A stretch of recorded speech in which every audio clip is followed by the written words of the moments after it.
Hello students, मैं आज आ गया हूँ आप लोगों का हिंदी का जो वीडियो है लेकर। लेकिन आज मैं हिंदी के वीडियो में आपके लिए कुछ अलग चीज लेकर आया हूँ, जो कि आप लोगों को जो हिंदी के अक्षर है उसको पढ़ने में और समझने में काफी मदद मिलेगी। तो यहाँ पर जो है आप देख सकते हैं कि मेरे पीछे लिखा हुआ है मात्राओं का परिचय। तो आप लोगों ने स्वर और व्यंजन तो काफी बार लिखा होगा और याद भी किया होगा, लेकिन आपने कभी सोचा है कि ये स्वर और व्यंजन हम क्यों याद करते हैं और लिखते हैं?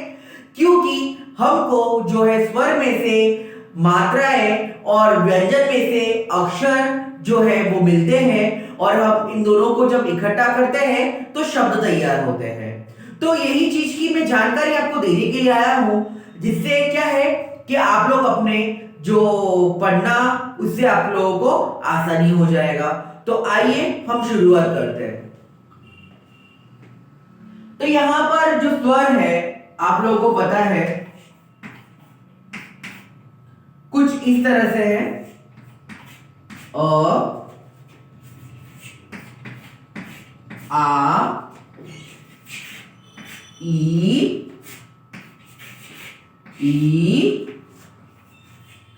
ऊ,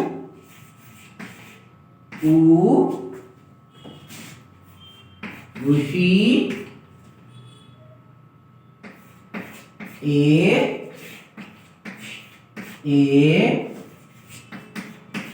ओ,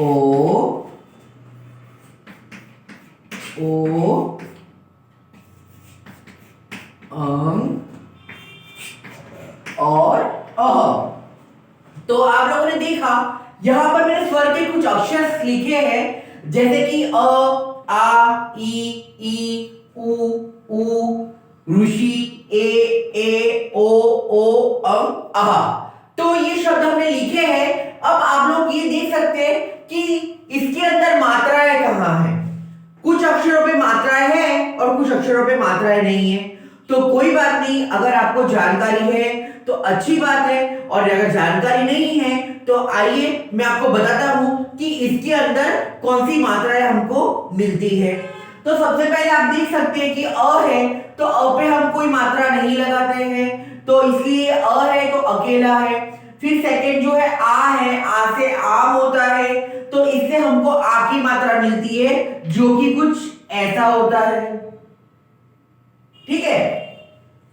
थर्ड जो है ई है, तो ये इमली वाला ई है, तो इसके अंदर से जो हमको मात्रा मिलती है वो कुछ ऐसा होता है।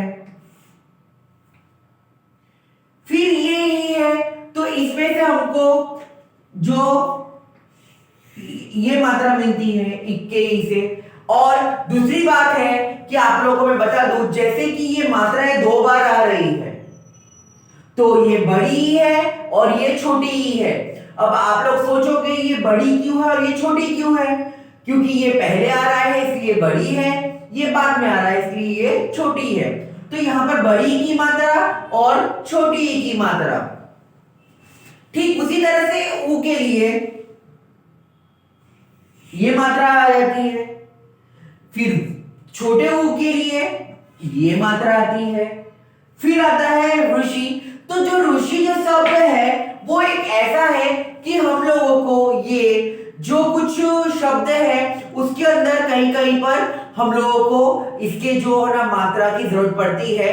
तो वो ज्यादातर क्या है कि कोई मात्रा तो ऐसे है नहीं, जैसे कि हम लोग, मैं आपको कुछ शब्द जैसे शब्द के दौरान मैं आपको बताऊंगा कि कहां पर हम जैसे रू का जो उच्चारण होता है तो हम वहां पर कौन सी मात्रा लगाते हैं और किस तरह से लगाते हैं।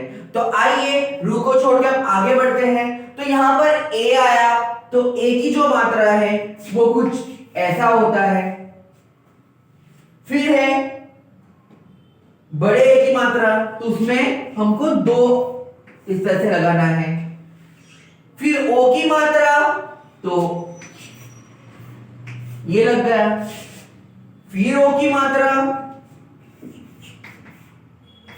तो हमको ये दो, यानी कि ये चीज मिल गई। फिर आता है हमारे लिए अ, तो ये है, और अ के लिए ये।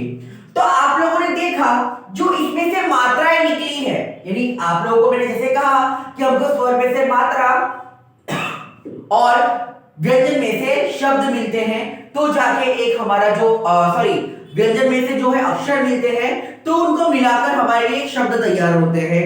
तो यहाँ पर जो है मैंने आप लोगों को ये चीज बताई है कि मतलब स्वर में से हमको किस तरह से मात्राएं मिलती है और कौन सी मात्रा कहाँ कैसी है, कौन सा छोटा है, कौन सा बड़ा है।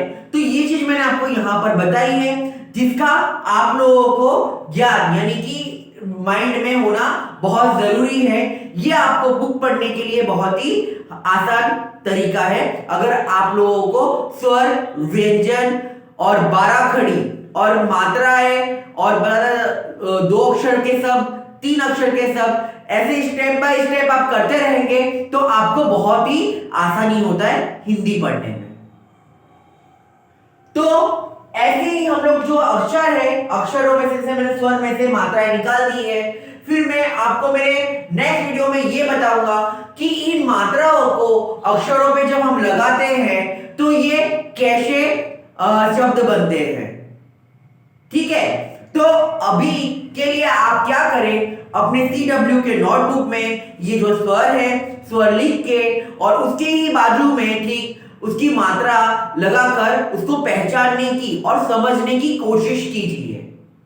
यानी कौन से अक्षर से हमें कौन सी मात्रा मिलती है, इसको आपको समझना है और उसको याद रखना है। ठीक है, तो आज का जो वीडियो है मैं यहीं पर एंड करता हूं, फिर मिलेंगे मेरे नेक्स्ट वीडियो में।